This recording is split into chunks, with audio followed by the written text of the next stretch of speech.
I think if I hear you call me Becky one more time, six-pack, I'm gonna pop your tops. All six of them. Who are you?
Opens Friday, November 21st at a theater near you. Hey, this is Matt once again. Welcome back to another video. And there's another paid request, this time from Wes. Thank you so much for that. If anyone wants to request pretty much any other type of videos or topics, reactions, reviews, re-reviews, something random, whatever, feel free to request it. Send it either directly to my PayPal or join my Patreon. Both things are down below in the info box, and I promise I'll try to get to it as soon as I can. But this is for the film The Wraith. Now, The Wraith, I don't hate this film. I think it's alright. It's an alright, decent time waster. It's not a film I rewatch a lot. There's aspects I do enjoy. For the most part, I like the cast. You got a young Charlie Sheen. You got Nick Cassavetes, who would go on to be a director. Randy Quaid from Independence Day. You got Clint Howard. Clint Howard's a fun character actor. Of course, the brother of Ron Howard. Clint Howard, Mr. Ice Cream Man himself. You have a pretty decent soundtrack. I mean, you got Billy Idol. You got Robert Palmer. The song Addicted to Love. You're addicted to love. Might as well say that song. You got Motley Crue. You got, I believe, Honeymoon Suite. You got Lion, Stan Bush. Pretty decent soundtrack. I'd probably say the song I like the most. Oh, yeah, Ozzy Osbourne, he's on the soundtrack. I mean, I'm a big fan of Addicted to Love. I like that song. Also like the song, Where's the Fire? Which that's the big song in the movie, because that's at the opening and credits of the flick. The movie is about this mysterious thing. A wraith is pretty much another term for a ghost that has come back for revenge. You find out fairly quickly that this character, Jake, played by Charlie Sheen, he is the ghost of this person that got killed by this gang, led by Nick Cassavetes, who plays the character Packard, and his gang. And so, sometimes he's in this form, going out with this girl, talking with people, or he's this figure, and his car, the Turbo Interceptor, cool looking car.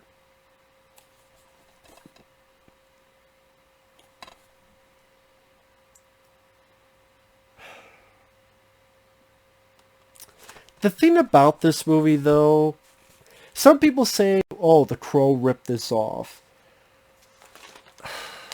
Because it's a person who was in love with a girl, got murdered, comes back as a vengeful spirit to fight gang members, and you even have one character named Stank, and you even have flashbacks to the murder, and this lighting that's at times red, which is kind of similar to the flashbacks as when Eric, the character of the Crow, when he got killed.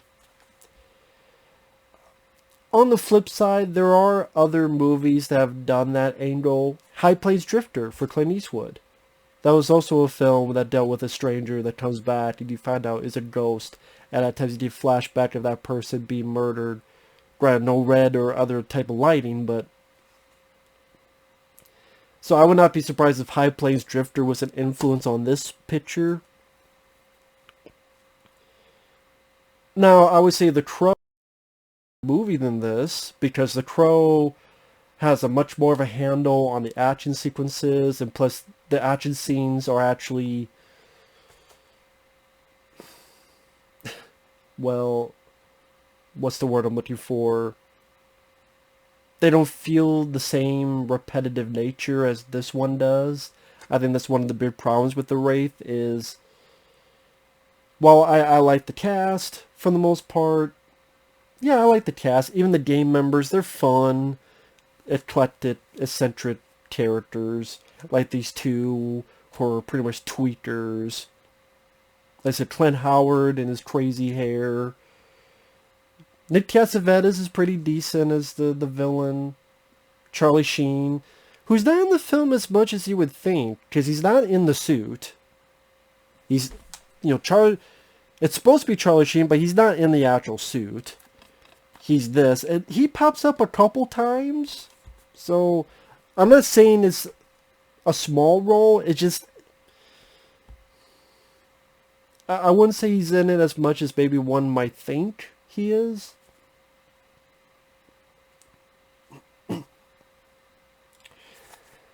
Okay, I said, I'm trying to find the best way to put it. I would say each time he kills one of the gang members, it feels like the same thing. Over and over and over and over again. To the point that it just got repetitive and mundane and not that exciting. And you wish a bit more creativity, a bit more imagination, a bit more something was happening with that. Because I mentioned The Crow and others. Each time he goes after a gang member, it's not the same thing he does to the person. Like you watch The Crow, there's a bit where he puts the rings in the shotgun and blows up the shop. There's the, are we all victims? And stabs the guy.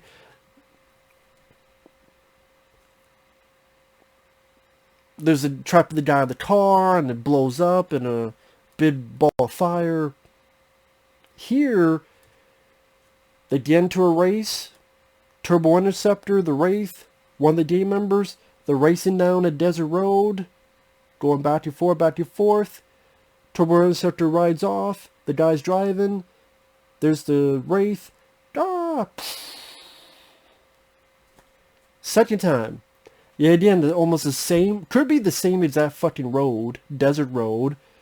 They're racing each other. Racing. Ah! Although technically the first time the guy hit it and then went off the side of the road. This time the guy hits it and then boom. Another time it's right into the garage. The two tweakers. Ah! The whole place blows up. Even the last action sequence. This is the main villain, Nick Cassavetes. What is it? Yet again, they're racing on almost the same fucking desert road. The same. Only this time, Nick Cassavetes sees this figure. When it's really the car, but he sees this figure, goes in, crash, kaboom. It's telling the same joke, but the joke got old after the second or so time. And it makes you go, is there nothing else he can do? Nothing more creative?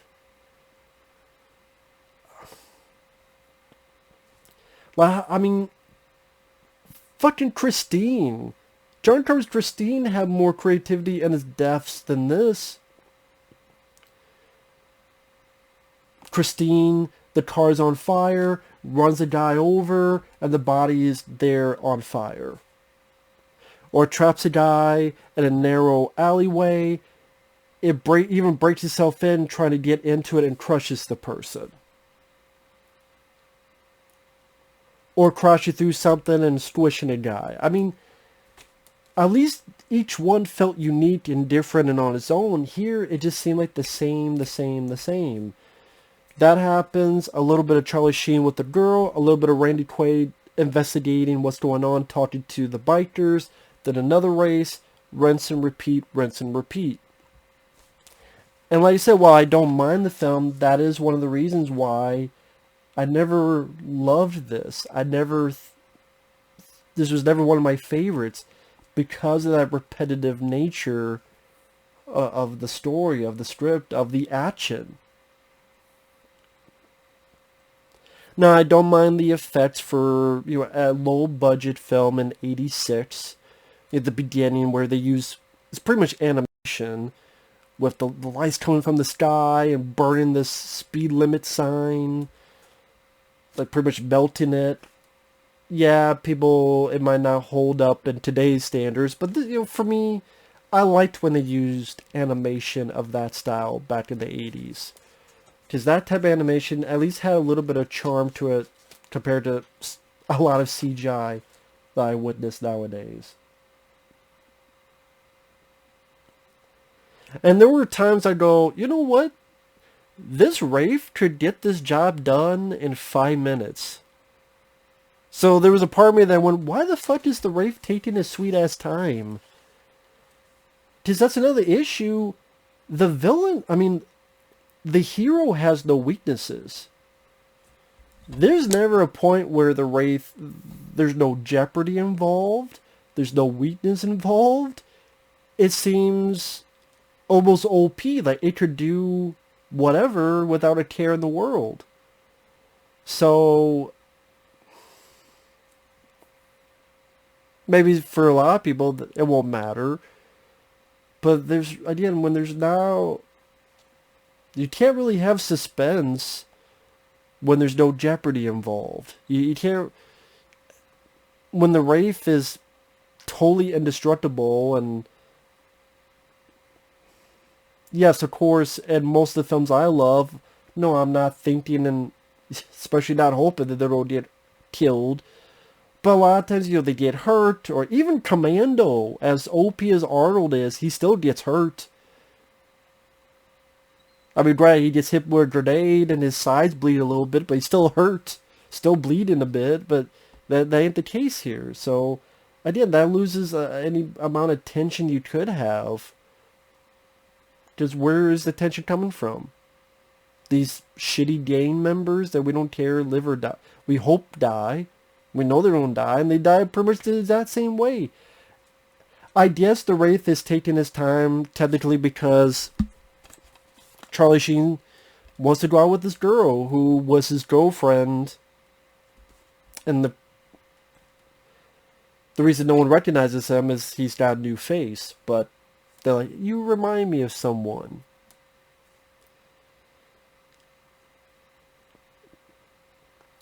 So I say, hey, I'm going to take my time because I want to go out with this girl. I want to relax. Because there's a moment that he could have ended this right there and the movie would be over. Because there's a moment where most of the gang members are in this garage. Nick Cassavetes, the two tweaker guys and such. And the Wraith just comes in with a shotgun. Doesn't kill anyone with the shotgun. That at least would be some kind of way to take revenge and break up the monotonous nature of the revenge style annihilations. But no, he just shoots the fucking cars and blows up the cars, which to me was kind of pointless because 20 minutes later, he drives the entire fucking car into the garage and it blows up. So it's like, what was the point? You tow in with a shotgun. Why does he even need a shotgun? There's really no reason why he needs a shotgun. Because again, he shoots up the place. Pa-pa, pa-pa, pa-pa. Cool. But then 20 minutes later, he drives his motherfucker to the same garage. Then the entire fucking thing blows up. Why didn't he do that in the first place? He could have just drove the fucking car, boom, blow up. Nick Cassavetes, everybody would be dead. His job would be over. And then he could go out with the girl. Just, it's not like when his job's done, he disappears. No, when the job is done, he's still here. He takes the girl, they go off on a motorcycle, and that's that. You know, his second chance. So yeah, if he wants to go out with the girl, he could do that. Why doesn't he?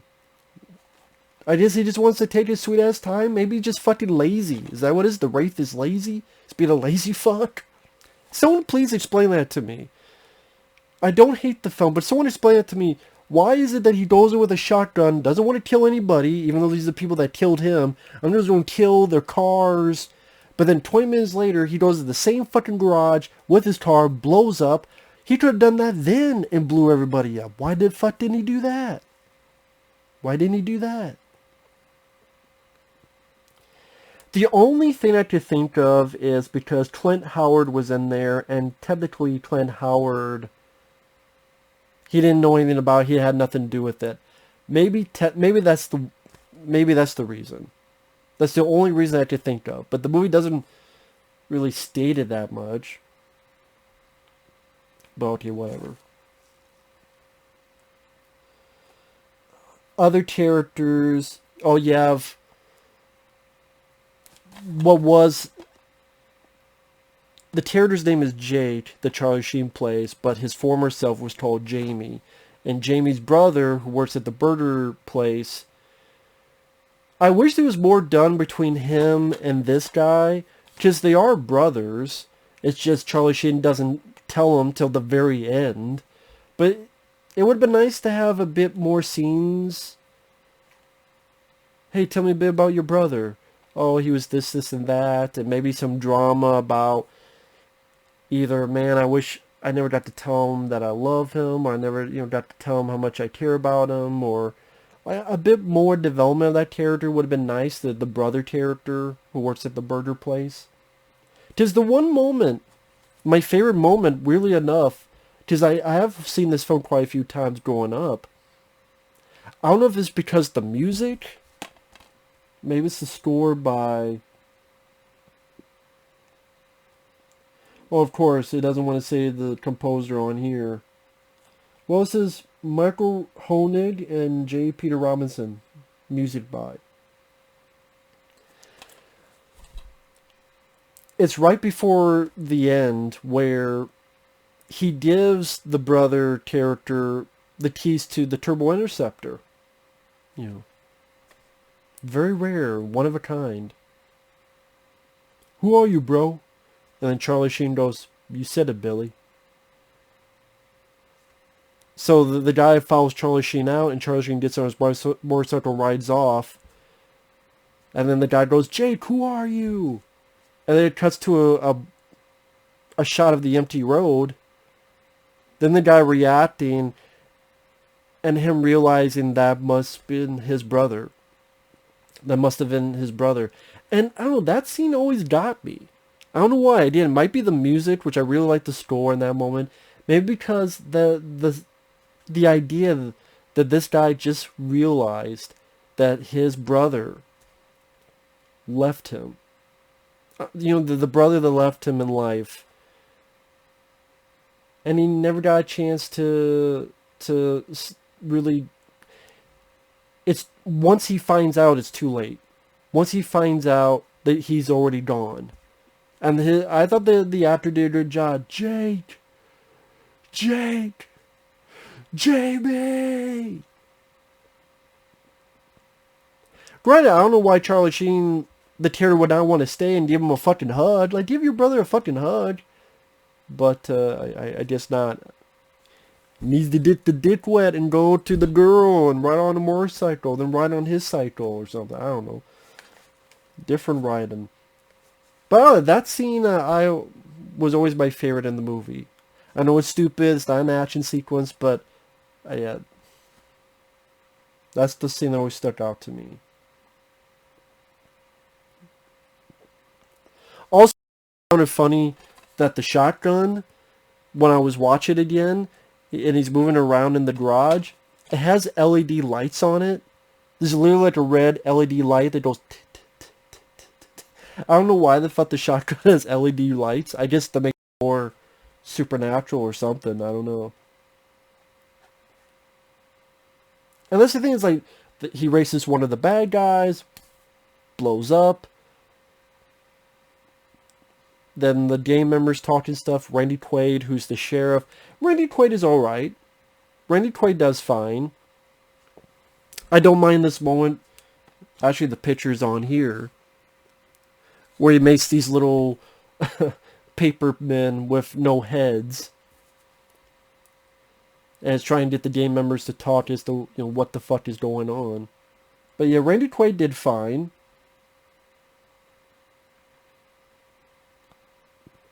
Lines of dialogue. An evil spirit, and it ain't cool.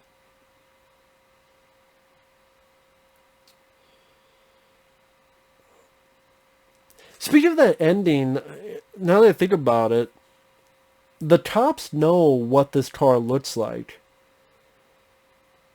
When Charlie Sheen gives the burger guy, the brother, the car, won't the cops see that car? And then won't they go, wait a minute, that looks like the car that killed all these gang members. Is he framing his brother for murder?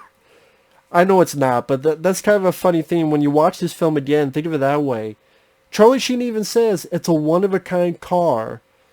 Randy Quaid and the cops have seen this car and have chased this car. So they know that what the car looks like, or similar to, at least similarly. This has a similar build, and it's a one-of-a-kind, and he lives in the same town as Randy Quaid, and the cops, won't they see this car and be like, it was you, weren't it? You were the one driving the car. So is that the case? Like, is now that brother character, one day when he's flipping burgers, is that your car out there? You've been arrested for the murder of these 5 or 6 gang members. You get in the chair. Jamie! You motherfucker, Charlie Sheen! You piece of shit! You framed me, you fuck! You 2.5 dickwad fuck! Here's your 2.5! Stick 'em up your ass, Charlie Sheen! You framed me with this turbo interceptor you gave me, you fuck! Because it's true. I mean, they know the turbo interceptor, what it looks like. If it's the only one in its existence, now the brother has it and he's going to get arrested for it. Also, the funny thing is, at the last time you see the turbo interceptor in that scene I was talking about, there's a Dodge sticker on the back. So apparently, from the afterlife, you'll get a Dodge. Unless the car turned into a Dodge now that his business is over. Is that what happened? Did his car turn into a Dodge, or was it a Dodge the whole time? Or maybe that's the car for all supernatural shenanigans. When you come back as a ghost, you drive a Dodge, motherfucker. No Ford for you. Or Mercury. No Saturn. I mean, whatever. Overall, the soundtrack works. The movie wasn't too long at all. It's not a long film. 93 minutes, that's with the end credits. So, without the end credits, an hour and 20 some minutes. Like I said, the acting, Charlie Sheen I mean, I like him as a person, but I like him as an actor. The other, like, Nick Cassavetes, Clint Howard, the gang members, they had some personality to them and some fun, goofy charm to them. The chase scenes are alright. They're not badly filmed. Again, they're just repetitive and becomes a bit monotonous because of that. This seems like an idea that you could do more with. Like, a lot more with. Because the movie doesn't really have too much ingenuity or activity. And sadly, I probably have to blame that on Mike Marvin because he wrote and directed this movie. I'm sorry, Mike Marvin. I think the action scenes and the way the revenge is carried out, there's a lot more you could do with it. But still, it's a decent movie. It's a decent flick. And if you wonder what I'm looking at, I put a few notes because I wanted to remember certain names, like all the names of the bands, things of that nature. So I'm not bumblefucking around for 80 minutes. So with that said, thanks for watching. We'll see you guys later. Bye-bye.